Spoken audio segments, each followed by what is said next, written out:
Swaddy and welcome to Be My Guest, the program which brings you successful story of entrepreneurs and organizations in both the domestic and international arenas. I'm Sorosha Ratanapian. And presently we see lots of hybridity in the world we are living in, and agro-tourism has been one that I wish to talk about in this session. So in this episode of the program, I would like to bring up the issue of eco-agro-tourism to another level, where a group of hotel owners could beautifully well combine business, agriculture and tourism, and has become a model to many others.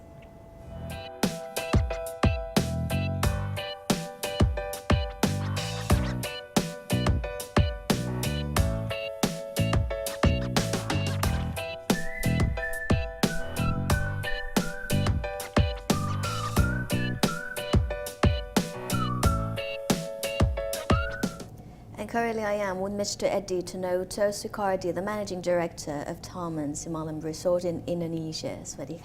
Yeah, thank you. So first of all, many fans of Be My Guest might not know you, so could you briefly introduce yourself to our fans? Yeah, my name is Eddie Tanoto Sukardi. I'm a Managing Director of Taman Simalam Resort. We are based in North Sumatra, Indonesia, and precisely on top of Lake Toba, northwestern part of Lake Toba. Okay. So, it's an agro-tourism resort, and it's about 200 hectares of a resort where we have tourism, we have agro as well as eco combined together. Okay. Talking about agro-tourism, many people may not know this term yet, so could you explain a little bit more what agro-tourism is? Yeah. The agro-tourism is more like an experience, where you combine the hotels, the normally accommodations with the experience, especially the farm experience. So, we have this initiative after the Asian financial crisis where everything collapsed, including the tourism industry. So there's a need for a revolution of the tourism and also the agro industry. Okay. Yeah, because in late 1990s in Indonesia, especially our region in North Sumatra, we have a problem with harvest. We have problem with exporting our products because of the high spraying of pesticides. Yeah. At the same time, because of the political situation, a lot of people are not coming to North Sumatra or Indonesia because of the unstable politics. So we start in year 2000. We look for land near Lake Toba, and we start finding 200 hectares, one farce of land to create like an agro experience in the tourism industry. Yeah, other than agro, we also have the eco as well. Yep, and the vision is to create a more like a sustainable resort. Yeah, so agro tourism is basically more on the agro experience. Yeah, for the guests, for the farmers, and for all the stakeholders around the lake. Okay, it's very interesting and surprising that when a resident or when a guest goes to your hotel and then they can have experience. So what experience are you talking about here? Yeah, we have our farms. We have our orange farm, we have a loquat farm, we have fruit farms, we have a tea plantations, we have a coffee plantations, and we have vegetables farms. So the experience where guests join our resort, they can actually have the experience of planting the seeds for vegetables. They have the experience of watering. They have experience of fertilizing the vegetables, as well as harvest the vegetables for their own steamboat at night, because you also provide the steamboat dinner. So they know all the process and they more in touch with the clean farming. So they more acceptable to the kind of organic farming. Okay. Yeah.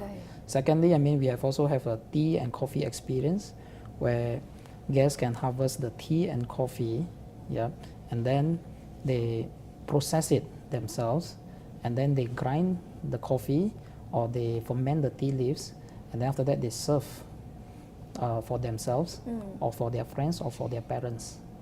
Also, there's juice making activities for children where the kids can harvest their own fruits, strawberries, and then they juice it for their own parents to drink. Okay. Yeah. I'm wondering right now how many hotels have done like your hotel in Indonesia. So far we haven't met anyone, Wow. but maybe the closest might be in Java, but it's not actually, it is run maybe on the smaller scale than us. Ah, I see. Yeah, Okay. yeah. Because we have more products, while some resorts in Java, maybe they focus more on the strawberry farm or vegetables farm on the smaller scales.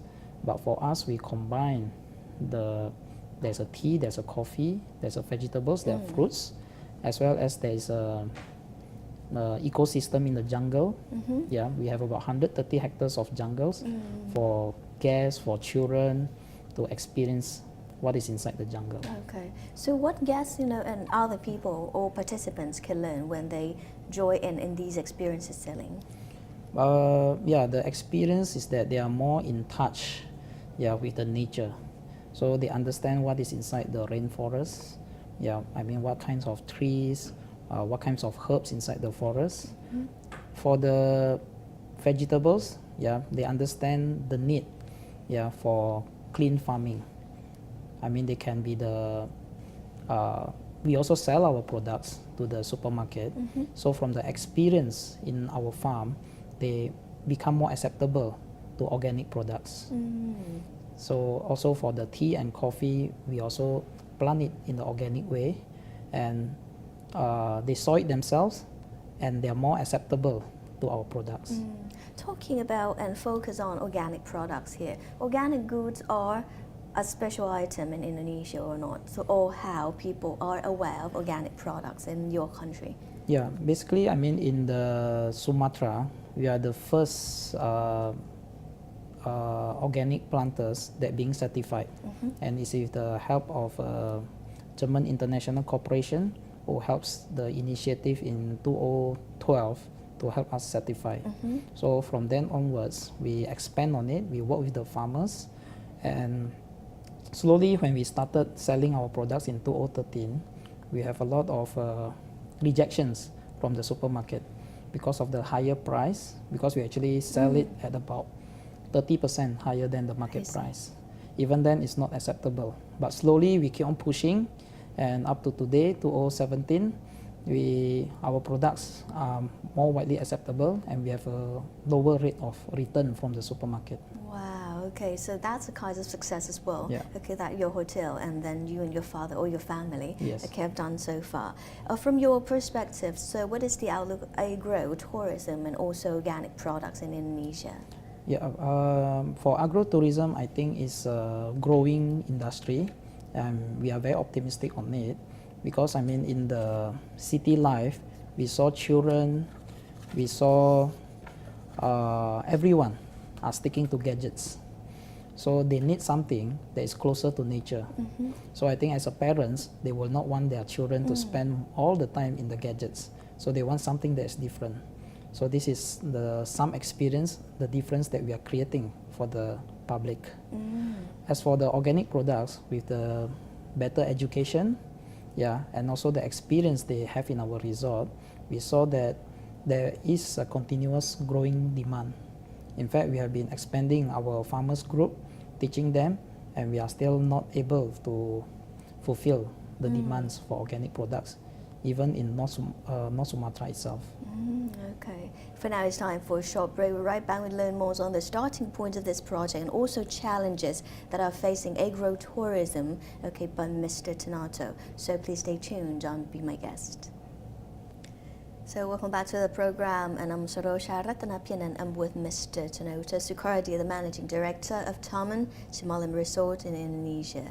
And in the last break, you have told us what experiences that customers and also other people can learn as well when they come to visit your resort. Now, I would like to go back a bit about the starting point, or what inspired you to build this resort? Okay, we have our own resort in North Sumatra. It's at a city called Brastagi. So it's not very well known to the world. And we started the resort in 1990, and then it growing well. But then after that, in the 1997 financial crisis, we suffer. I mean, all the Asian regions actually suffer because of the Asian financial crisis. So that make my father and a group of investors rethink of strategy to revive the North Sumatra tourism.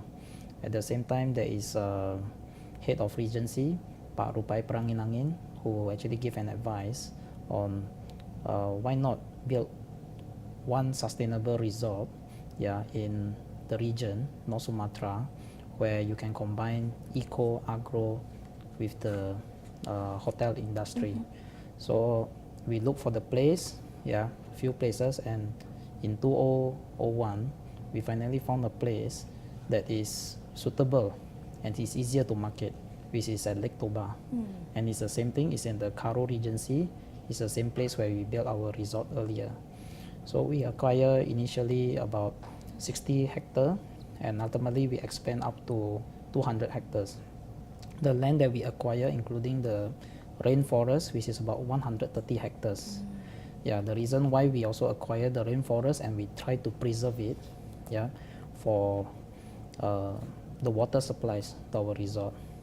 So that is the reason why we built a resort, because we want to integrate, the tourism experience with the agro experience as well as eco experience. Okay, so it's agro experience, eco experience, and at the same time, so it's a business term as well that you need to make the profit, right, into the business here. And I believe that when you wanted to start to break from the cloud, from other hotels, I believe there are challenges as well that your hotel and your family or partners need to face. So what are they? What are the challenges there?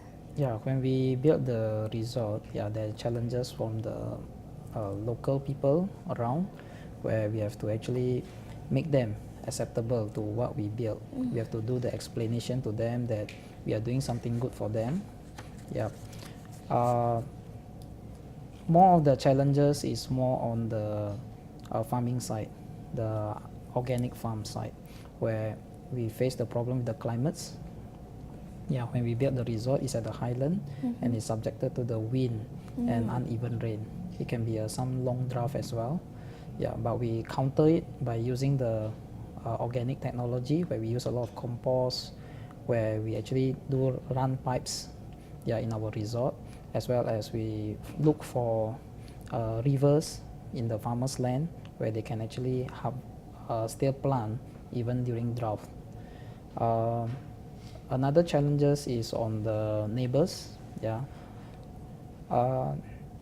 The nearby farms still spray a lot of chemicals, and all the pests and all the disease, they still come to our organic farms. So we actually built some sort like a barrier using corn plants or using some wild plants to prevent that from coming in. So the last challenges will be on the education as well. I mean, a lot of hotel guests are actually looking for good accommodation, while we actually built a more simple accommodation, I mean using wood products, and we want the experience, they face the experience like we want them to enjoy the experience outside in the agro and eco area. So that is something that we have to educate the guests. In terms of our organic products, we have to educate them again to be able to accept maybe some dots or some broken leaves, because these are actually attacked by the insects. So there's a lot of challenges in educating for these past 10 years to the consumers. I see. But at the end of the day, so is it a success in order to educate someone, who haven't any ideas about what organic products is, or what experience is it outside of the hotel? We can see that when we start organic, initially when we start our farms, it's more like a conventional farming. We still spray a lot. We also just like some farmers, because we actually plant our farms, we open our farms in rocky areas. So we thought that we need to have a lot of NPK chemicals, but we are wrong, because the productivity has in fact dropped after 3 years. So there is a foreign institution comes in, which is GIZ, who actually emphasize that you just need to go be daring, go full born organic. So we actually go organic in 2012, full organic up to today. Yeah, along the way we saw that our products, which is initially rejected by the customers in the supermarket and even in our own agromart, along the time people are more receptive, and we see the increase in the demand. Even for some vegetables with dots or yellowish, yeah, people are buying. Okay. Yeah. Talking apart from education to guests, okay, or to people outside, there's also the education that is really need to enforce on farmers as well. So how can you tackle this challenge? We actually engage university graduates. We teach them about organic farming in our farms, and we have a few graduates. We send them out to the farmers. So a lot of time we see the government agencies, they always like to work with the farmers group that is initiated by the farmers themselves. But we notice that all the farmers group, they are not corporate. They are not cooperative. They don't work together. They don't have the sense of belongings. So that is the challenge to us. We revise the model. Yeah, we acquire 5 hectares of land. We identify the farmers who are willing to join our organic group. We train them. We train them to use the compost, how to plant for 1 year, and after that, we send them out to their own farms. And then we engage these university students who learn together with them to accompany them. So daily they are supposed to visit this farmers group and to teach them. So from 2012 up to today, we noticed that there is a increase in productivity of the farmers. Yeah, there are more from about 13 crops that we start earlier, become 55 crops that we teach them. Okay. So we also teach them about not only the monoculture farming, but also there is intercropping as well. There's a lot of crops that they need to plant to prevent diseases from spreading. So how many farmers or how many groups of them are joining and participating in this project currently? Currently, there's about only 23. Yeah, there's a challenge in to actually pull them in. Yeah, because of the organic require high discipline, and these farmers, because they are aging and lack of knowledge, so a lot of people, a lot of time they join. After that, they give up. I see. Because they are not disciplined enough and they are used to conventional spraying, which takes only about 2 weeks once or 1 week once. In organic farming, you need 3 times a day at least to visit your farm. And you need to be able to pluck the insects or these things. You only spray to chase away the insects. Yeah, but you don't actually kill them. I see. Yeah, so these are the challenges to the farmers. But to counter this challenge, we actually we actually invite students. We sponsor them from the agriculture schools nearby, about 60 students from all over the schools near Lake Toba to work in our farm. And this year, we bring the farm to one of the schools so that the students can be more in touch with the organic farming. Okay. So after they studies, in the afternoon, they do the farming. So at least they can practice directly.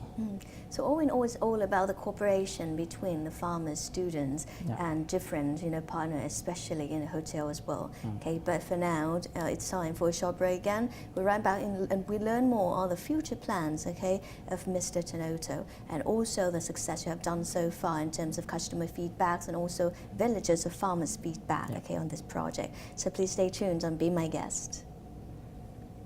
Welcome back to the program, and I'm still Mr. Eddie Tanoto Sukardi. Okay, and during the first two breaks, okay, you have told us about the project, okay, which is a very big and successful project, okay, which is a hotel project that combined agro-tourism and also eco-tourism as well in one project here. And in order to create a success and achieve the success here, I believe that there needs some cooperation between the resort and management team. So what are the cooperation there that create and brings about the success today? Yeah. Firstly, we have to thank with one corporation, which is the German International Corporation, who came in 2012 to look for us because they are looking for the partners to start this clean farming initiative. So when they come in, yeah, we accept them with an open arms, and they actually send us with inspectors for the organic certification, as well as give us trainers, and they are the ones who actually advise us to make a clean cut from the conventional farming. So you have to take a painful step to convert directly to organic farming. So they sponsor us with the certification, yeah, and yeah, I mean there's a public-private partnership as well, and up to today we are still in cooperation, and we see that with their help, yeah, there is improvement in the organic farming technology, yeah, as well as the demand for our products through the marketing as well. Okay. If participants and hotel guests want to view, some farming or organic farming technology, so is there any examples where they can come and take a look? Yeah, our technologies is basically quite conventional, I would say, because it's actually can be done by the farmers. So we are supposed to build a technology that can be replicated by the farmers. Firstly, it's like the extraction of the lemongrass. Yeah, we planted lemongrass. It's all over and it's easy to cultivate. We extract the oil from the lemongrass, and this is used to spray on our vegetables to chase away the insects. So we also make organic fungicides from all the herbal plants that can be found in our forests. Yeah, and we also make liquid fertilizers, yeah, from also the wild plants in the forest. So all these can be shown to our guests as well as the farmers group as well as the students. So we don't hide the technologies. It's very simple. It can be made. It just need the time and effort to make them so that support this clean farming. I see. Okay. So what are the plans here or technical support for all farmers? We provide them with seedlings, provide them with the organic compost, liquid fertilizers, because we are worried that they may be tempted to actually use chemicals on the farms. So we supply them with everything, and we actually buy back the products from them at the price higher than the market price. So we also provide them with technical assistance, and along the years, we also research ourselves with improving our organic pesticides, organic fertilizers, and up to today, we can see that the income of the farmers that join our groups has increased significantly from 2012 to 2017. Average farmers' income has increased by about 20 times. Wow, okay. Yeah. And apart from the increase of the wage here or increase of the profit, I would say, okay, so what are the feedbacks from all of these farmers?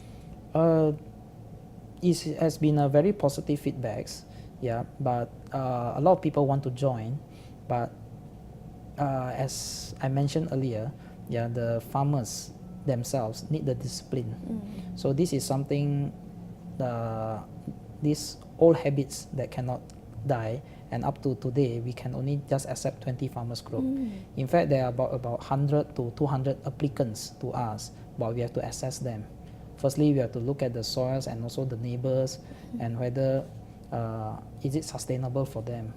So the feedback has been positive. A lot of farmers want to join. We also never stop them with conventional farming because we know that they also need other source of income. I see. But what we do is that please just allocate a few plots of land for organic farming. It's for your future generation with a lot of compost inside, with no chemicals inside. This land can be turned into gold mine. for them. Okay. And for the last question here for our interview is, what is the future plan for agro-tourism here? Yeah, we hope that we can replicate this model elsewhere.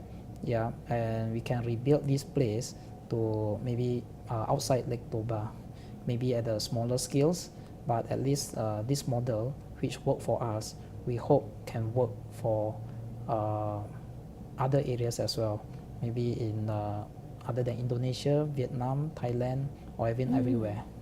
Okay. And is there any other hotel in Indonesia who want to replicate your model here in Indonesia?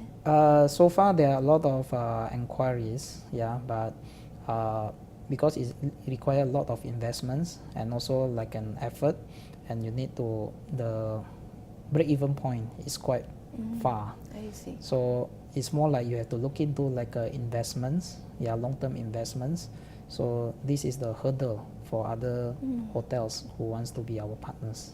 Okay, so keep our fingers crossed, and then we are looking forward to seeing more of these hotels, okay, in the future, not only in Indonesia, but also in other countries as well in ASEAN Economic Community. And that's all the time we have for our interview today. Thank you very much, Mr. Chanoto. Yeah, thank you. Thank you. Yeah. Taman's Semalam Resort in Indonesia has been a model that best describes how farmers' communities are empowered for sustainable, eco-friendly practices on growing horticultural crops in the North Sumatra. And undeniably, the model is a potential example to be replicated by those in Thailand as well. And that's all the time we have for Be My Guest this week. Thank you very much for watching us and tuning into our program this week. For more information, you can log on to thainews.prd.go.th/en. And I'm Sarosha Ratanapian. Swadika.